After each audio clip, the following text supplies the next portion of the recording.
ನಮಸ್ತೆ ಮಿತ್ರರೇ, ಎಲ್ಲರಿಗೂ ನವರಾತ್ರಿ ಹಬ್ಬದ ಶುಭಾಶಯಗಳನ್ನು ಕೋರುತ್ತಾ, ಯಾರೆಲ್ಲ ನನ್ನ ಚಾನಲನ್ನು ನೋಡ್ತಿದ್ದೀರಿ, ಯಾರೆಲ್ಲ ಇನ್ನೂ ಸಬ್ಸ್ಕ್ರೈಬ್ ಮಾಡಿಲ್ಲ ದಯವಿಟ್ಟು ಸಬ್ಸ್ಕ್ರೈಬ್ ಮಾಡಿ ಸಪೋರ್ಟ್ ಮಾಡಿ ಎಂದು ಹೇಳುತ್ತಾ, ಈ ನವರಾತ್ರಿಯ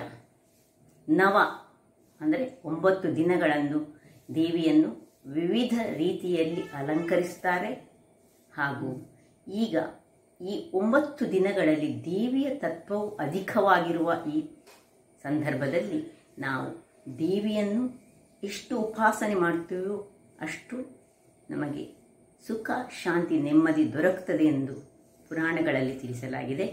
ಆದ್ದರಿಂದಾಗಿ ಹೆಚ್ಚಾಗಿ ದೇವಿ ಮಹಾತ್ಮೆಯ ಪುರಾಣಗಳನ್ನು ಕೇಳುವುದು ಅಥವಾ ಲಲಿತಾ ಸಹಸ್ರನಾಮಗಳನ್ನು ಪಠಿಸುವುದು, ಇದನ್ನೆಲ್ಲ ಮಾಡಿದರೆ ಬಹಳ ಉತ್ತಮ ಎಂಬ ಭಾವನೆ ನಮ್ಮ ಜನರಲ್ಲಿದೆ.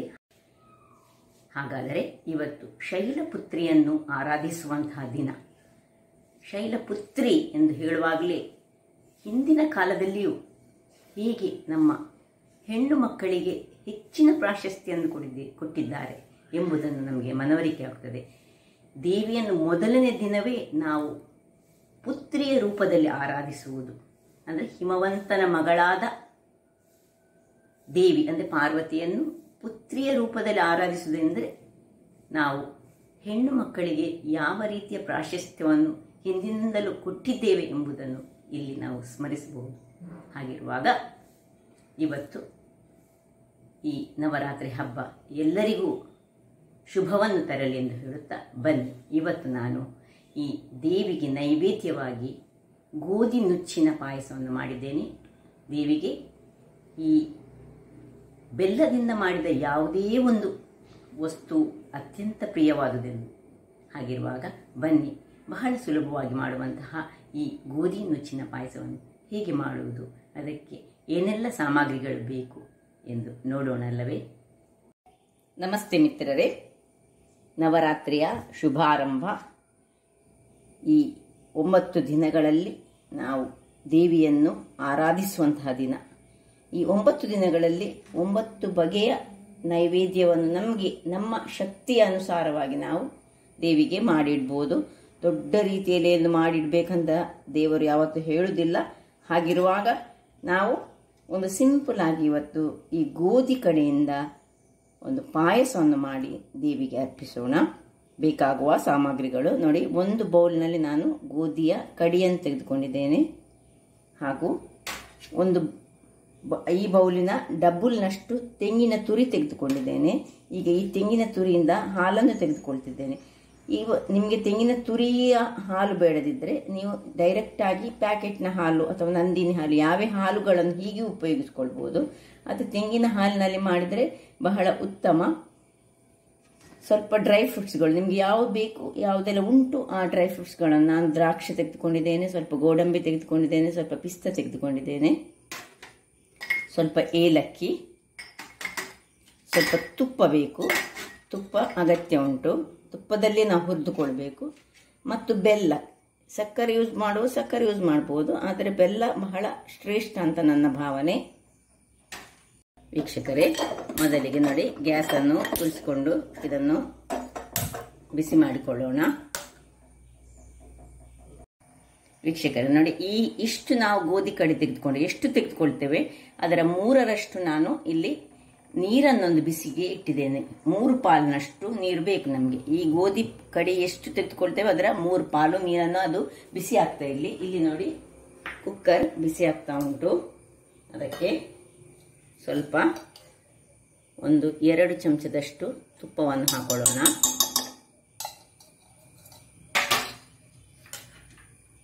ತುಪ್ಪವನ್ನು ಹಾಕೊಂಡು ಇದು ತುಪ್ಪ ಬಿಸಿಯಾಗುವಾಗ ಈ ಗೋಧಿಯ ಕಡಿಯನ್ನು ಇದರಲ್ಲಿ ಹುರಿಯೋಣ. ನೋಡಿ, ಚೆನ್ನಾಗಿ ಪರಿಮಳ ಬರುವವರೆಗೆ ಇದನ್ನು ಈ ತುಪ್ಪದಲ್ಲಿ ಹುರಿದುಕೊಳ್ಬೇಕು. ಇದು ನನ್ನ ಸ್ವಲ್ಪ ಕುಕ್ಕರ್ ಸ್ವಲ್ಪ ದೊಡ್ಡದಾಗಿದೆ.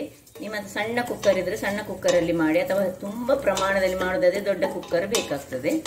ನೋಡಿ, ಇದು ಹುರಿಯುವಾಗ ಆದಷ್ಟು ಹದಾ ಉರಿಯಲ್ಲಿ, ಮೀಡಿಯಂ ಉರಿಯಲ್ಲಿ ಇಟ್ಟುಕೊಂಡು ಹುರಿಬೇಕು. ನೋಡಿ, ಈಗ ತುಪ್ಪ ಅದರಲ್ಲಿ ಮಿಕ್ಸ್ ಆಗಬೇಕು, ಒಳ್ಳೆ ಘಮ ಬರುವವರೆಗೆ ಇದನ್ನು ಒಂದು 5 ನಿಮಿಷಗಳ ಕಾಲ ನಾವು ಹುರಿದುಕೊಳ್ಬೇಕು. ನೋಡಿ ವೀಕ್ಷಕರೇ, ನೋಡಿ ಹೀಗೆ ಬರಬೇಕು. ಈಗ ಒಂದು 5 ನಿಮಿಷಗಳ ಕಾಲ ನಾನು ಅದನ್ನು ಒಳ್ಳೆ ಹುರಿದುಕೊಂಡಿದ್ದೇನೆ. ಹೀಗೆ ಆಗುವಾಗ ಇನ್ನೊಂದು ಚಮಚದಷ್ಟು ತುಪ್ಪವನ್ನು ನಾನು ಪುನಃ ಅದಕ್ಕೊಂದು ಹಾಕೊಳ್ತಿದ್ದೇನೆ.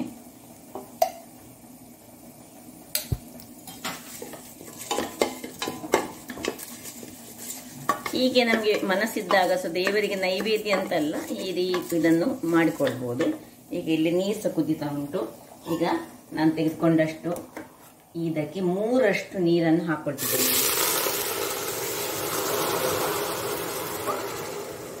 ಈಗ ಇದನ್ನು ಬೇಯಲು ಒಂದು ಕುಕ್ಕರನ್ನು ಮುಚ್ಚಿ ನಾವು ಇದನ್ನು ಬೇಯಲಿಕ್ಕೆ ಬಿಡೋಣ. 1-2 ವಿಸಿಲ್ ತೆಗೆದುಕೊಳ್ಳೋಣ. ವೀಕ್ಷಕರೇ ನೋಡಿ, ಮುಚ್ಚಳವನ್ನು ಮುಚ್ಚಿಕೊಳ್ತೇನೆ. ಮತ್ತೆ ಈ ವಿಸಿಲ್ ಅಂತ ಇಟ್ಕೊಳ್ಬೇಕು. 1-2 ವಿಸಿಲಲ್ಲಿ ಅದು ಕೂಗಿಕೊಳ್ಳಿ. ಇಲ್ಲಿ ನೋಡಿ, ಉಳಿದ ನೀರು ಹಾಗೆ ಇರುವಾಗ ಆ ನೀರಿಗೆ ನಾನು ಈ ಬೆಲ್ಲವನ್ನು ಹಾಕೊಂಡು ನೀರು ಮಾಡ್ಕೊಳ್ತೇನೆ. ಬೆಲ್ಲ ನೀರು ಹಾಕ್ತಾ ಇಲ್ಲಿ ಕುಕ್ಕರ್ ವಿಸಿಲ್ ಕೂಗುವವರೆಗೆ ವೆಯ್ಟ್ ಮಾಡೋಣ. ಇಲ್ಲಿ ಬೆಲ್ಲ ನೀರಾಗಲಿ. ಇಲ್ಲಿ ಬೆಲ್ಲ ನೀರಾಗುವಾಗ ಇಲ್ಲಿ ನಾನು ತೆಂಗಿನ ತುರಿಯಿಂದ ತೆಂಗಿನ ಹಾಲನ್ನು ತೆಗೆದುಕೊಳ್ತೇನೆ. ವೀಕ್ಷಕರೇ, ತೆಂಗಿನ ಹಾಲಿಗೆ ಅಂದರೆ ತೆಂಗಿನ ತುರಿಗೆ ಸ್ವಲ್ಪ ನೀರನ್ನು ಹಾಕ್ಕೊಂಡು ನಾವು ಇದನ್ನು ತೆಂಗಿನ ಹಾಲು, ದಪ್ಪ ಹಾಲು ಮತ್ತು ತೆಳು ಹಾಲು 2 ಹಾಲನ್ನು ಸಹ ನಾನು ತೆಗೆದುಕೊಳ್ತಿದ್ದೇನೆ. ನೋಡಿ ವೀಕ್ಷಕರೇ, ತೆಂಗಿನ ಹಾಲು ತೆಗೆದಾಯಿತು. ಇದು ದಪ್ಪ ಹಾಲು ಹಾಗೂ ಇದು ಸ್ವಲ್ಪ ನೀರು ಹಾಲು. ಒಂದು ವೇಳೆ ನೀವು ಈ ಕುಕ್ಕರ್ನಲ್ಲಿ ಇಂಥ ಉದ್ದ ಕುಕ್ಕರನ್ನು ಇಟ್ಟುಕೊಂಡು ಮಾಡೋದಾದರೆ ಇಲ್ಲಿ ನಾವೇನು ಮಾಡಬೇಕು, ಈ ತೆಂಗಿನ 2ನೇ ನೀರು ಉಂಟಲ್ಲ, ಇದರಲ್ಲಿಯೇ ನಾವು ಇದನ್ನು ಖಾಲಿ ನೀರು ಹಾಕುವ ಬದಲು ಈ ತೆಂಗಿನ 2ನೆಯ ನೀರನ್ನು ಸಹ ಹಾಕೊಂಡು ನಾವು ಬೇಯಿಸ್ಕೊಳ್ಬಹುದು. ವೀಕ್ಷಕರೇ, ಇಲ್ಲಿ ನೋಡಿ ಇದು ಕುದ್ದಾಯಿತು. ಇದನ್ನು ತೆಗೆದು ಕೆಳಗಿಟ್ಕೊಳ್ಳೋಣ. ಅದೇ ಇದರಲ್ಲಿ ನಾವು ಬಾಣಲೆಯನ್ನು ಇಟ್ಟುಕೊಂಡು ಸ್ವಲ್ಪ ತುಪ್ಪವನ್ನು ಹಾಕೊಂಡು ಆಯ್ತು, 3 ವಿಸಿಲ್ ಆಯ್ತು. ಇದನ್ನು ನಾನೀಗ ಆಫ್ ಮಾಡ್ಕೊಳ್ತಿದ್ದೇನೆ. ತಣ್ಣಗಾಗಲಿಕ್ಕೆ ಬಿಡೋಣ. ಇಲ್ಲಿ ನಾವು ಸ್ವಲ್ಪ ತುಪ್ಪವನ್ನು ಹಾಕೊಂಡು ಡ್ರೈ ಫ್ರೂಟ್ಸ್ಗಳನ್ನು ಹುರಿಯೋಣ.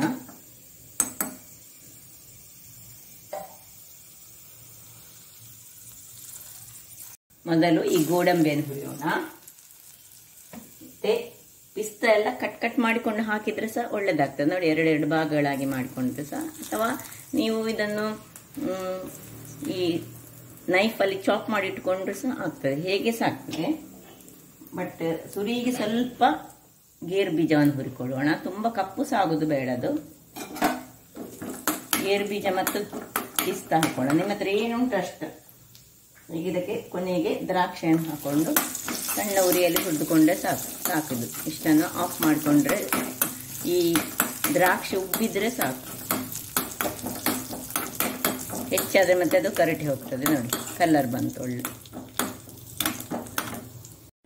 ವೀಕ್ಷಕರೇ, ಇಲ್ಲಿ ನೋಡಿ, ಇದು ಈಗ ಒಳ್ಳೆ ತಣ್ಣಗಾಗಿದೆ. ನೋಡಿ ಹೇಗೆ ಬೆಂದಿದೆ ನೋಡಿ.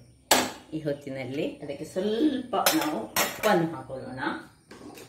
1 ಪಿಂಚ್ ಆಫ್ ಉಪ್ಪನ್ನು ಹಾಕೊಂಡು ಈಗ ಈ ನೀರಾದ ಹಾಲನ್ನು ಇದಕ್ಕೆ ಸೇರಿಸ್ಕೊಳ್ಳೋಣ. ಸೇರಿಸ್ಕೊಂಡು ಈ ಗ್ಯಾಸನ್ನು ಉರಿಸ್ಕೊಳ್ಳೋಣ. ನೋಡಿ, ಈಗ ನನ್ನದರಲ್ಲಿ ಇಲ್ಲಿ ಸ್ವಲ್ಪ ಇರೋದ್ರಿಂದಾಗಿ ನಿಮಗೆ ಸ್ವಲ್ಪ ಕಾಣ್ತದೆ. ಇದು ಇಲ್ಲಿಗ ಒಂದು ಬಾಣಲೆಯನ್ನಿಟ್ಟು ನನಗೀಗ ಡ್ರೈ ಆಗಿ ಸ್ವಲ್ಪ ಗಸಗಸೆಯನ್ನು ಹುರಿದುಕೊಳ್ಳಿಕ್ಕೆ ಉಂಟು. 1-2 ಚಮಚಗಳಷ್ಟು ಗಸಗಸೆಯನ್ನು ತುಪ್ಪ ಏನು ಹಾಕದೆ ಇದು ಬಿಸಿಯಾದ ಕೂಡಲೇ ಹೀಗೆ ಡ್ರೈ ಆಗಿ ಸ್ವಲ್ಪ ಫ್ರೈ ಮಾಡಿಕೊಳ್ಳೋಣ. ಹೆಚ್ಚು ಫ್ರೈ ಆಗಬಾರ್ದು, ಸ್ವಲ್ಪ ಜಸ್ಟ್ ಒಂದು ರೋಸ್ಟ್ ಆದರೆ ಸಾಕು. ಇದು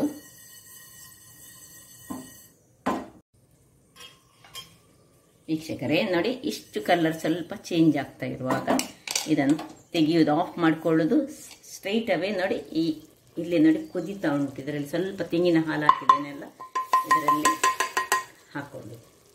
ಇದು ಬಹಳ ರುಚಿಯನ್ನು ಕೊಡ್ತದೆ. ನೋಡಿ, ಈಗ ಇದರಲ್ಲಿ ನೀರು, ತೆಂಗಿನ ಹಾಲು ಮತ್ತು ಗೋಧಿಯ ಕಡಿ ಬೆಂದದ್ದು ಮತ್ತು ಗಸಗಸೆ ಉಂಟು. ಗಸಗಸೆಯನ್ನು ಹೀಗೆ ಸ್ವಲ್ಪ ಮಿಕ್ಸ್ ಮಾಡಿಕೊಂಡು ಅದರಲ್ಲಿ 1 ನಿಮಿಷಗಳ ಕಾಲ ಅದನ್ನು ಗಸಗಸೆಯೊಟ್ಟಿಗೆ ಹೀಗೆ ಬೇಯಲಿಕ್ಕೆ ಬಿಡೋಣ. ಇಲ್ಲಿ ನೋಡಿ, ಗಸಗಸೆ ಅದರಲ್ಲೇ ಒಳ್ಳೆ ಮಿಕ್ಸ್ ಆಗಿದೆ. ಈಗ ಈ ನಾವು ಮಾಡಿಟ್ಟಂತಹ ಬೆಲ್ಲದ ನೀರನ್ನು ಇದಕ್ಕೆ ಹಾಕೊಳ್ಳೋಣ. ನೋಡಿ, ಬೆಲ್ಲದಲ್ಲಿ ಸ್ವಲ್ಪ ಕಸ ಇರ್ತದೆ ಹೇಳಿ ಮಾತ್ರ ಹೀಗೆ, ಇಲ್ಲದಿದ್ರೆ ಮೊದಲೇ ಬೆಲ್ಲವನ್ನು ಸ್ಟ್ರೈಟ್ ಆಗಿ ಇದಕ್ಕೆ ಹಾಕೊಳ್ಬೋದು, ಏನಾಗೋದಿಲ್ಲ. ನೋಡಿ, ಈಗ 1 ಕುದಿ ತೆಗೆದುಕೊಳ್ಬೇಕು. ಬೆಲ್ಲದ ನೀರು, ಗಸಗಸೆ, ಈ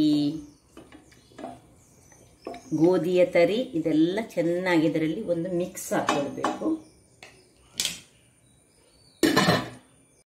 ನೋಡಿ ವೀಕ್ಷಕರೇ, ನೋಡಿ ಒಂದು ಚೆನ್ನಾದ ಕುದಿ ಬಂತು. ಈಗ ಈ ಡ್ರೈ ಫ್ರೂಟ್ಸ್ಗಳನ್ನು ನೋಡಿ, ತಣ್ಣಗಾದಂತಹ ಡ್ರೈ ಫ್ರೂಟ್ಸ್ಗಳನ್ನು ಇದಕ್ಕೆ ಹಾಕೊಳ್ಳೋಣ. ಇದರಲ್ಲಿರೋ ತುಪ್ಪವನ್ನು ಸಹ ಅದಕ್ಕೆ ಹಾಕೊಳ್ಳೋಣ.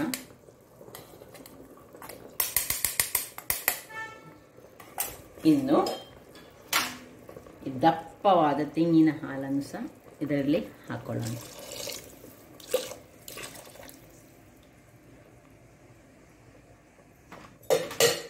ಇನ್ನು ಚೆನ್ನಾದ ಒಂದು ಕುದಿ ಬಂದ ಮೇಲೆ ಸ್ವಲ್ಪ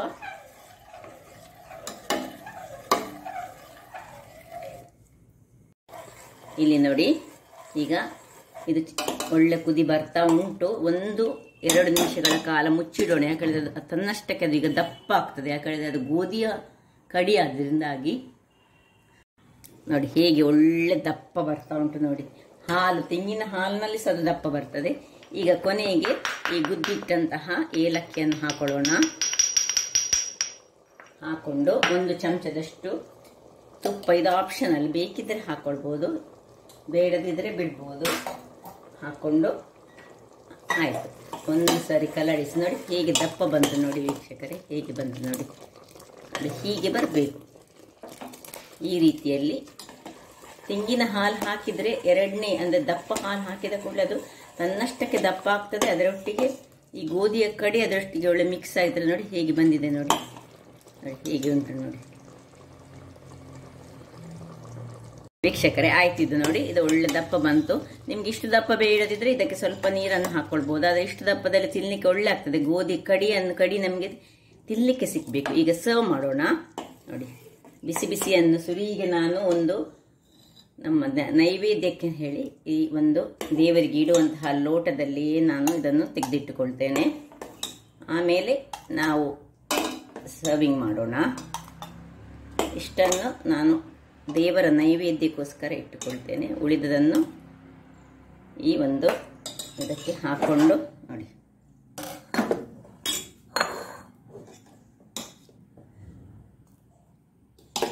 ಹೇಗೆ ಬಂದಿದೆ ನೋಡಿ. ಹೀಗೆ ದಪ್ಪವಾಗಿ ಬರಬೇಕು. ನೋಡಿದ್ರಲ್ಲ ವೀಕ್ಷಕರೇ, ಯಾವ ರೀತಿಯಲ್ಲಿ ಒಂದು ಸುಲಭ ವಿಧಾನದಲ್ಲಿ ಬೇಗನೆ ಮಾಡುವಂತಹ ಒಂದು ಗೋಧಿ ಕಡಿಯ ಪಾಯಸ. ಗೋಧಿ ಕಡಿ ಹೇಗೂ ನಮ್ಮ ಮನೆಗಳಲ್ಲಿ ಇರ್ತದೆ. ಹಾಗಿರುವಾಗ ನನ್ನ ಈ ಕುಕಿಂಗ್ ಚಾನಲ್ ನಿಮಗೆ ಇಷ್ಟ ಆದರೆ ಬೋಳೂರು ಸುವರ್ಣ ಚಾನಲನ್ನು ಲೈಕ್ ಮಾಡಿ, ಶೇರ್ ಮಾಡಿ ಹಾಗೂ ಸಬ್ಸ್ಕ್ರೈಬ್ ಮಾಡಿ ಹಾಗೂ ನನ್ನ ಇನ್ಸ್ಟಾಗ್ರಾಮ್ ಪೇಜನ್ನು ಫಾಲೋ ಮಾಡಿ. ಧನ್ಯವಾದಗಳು.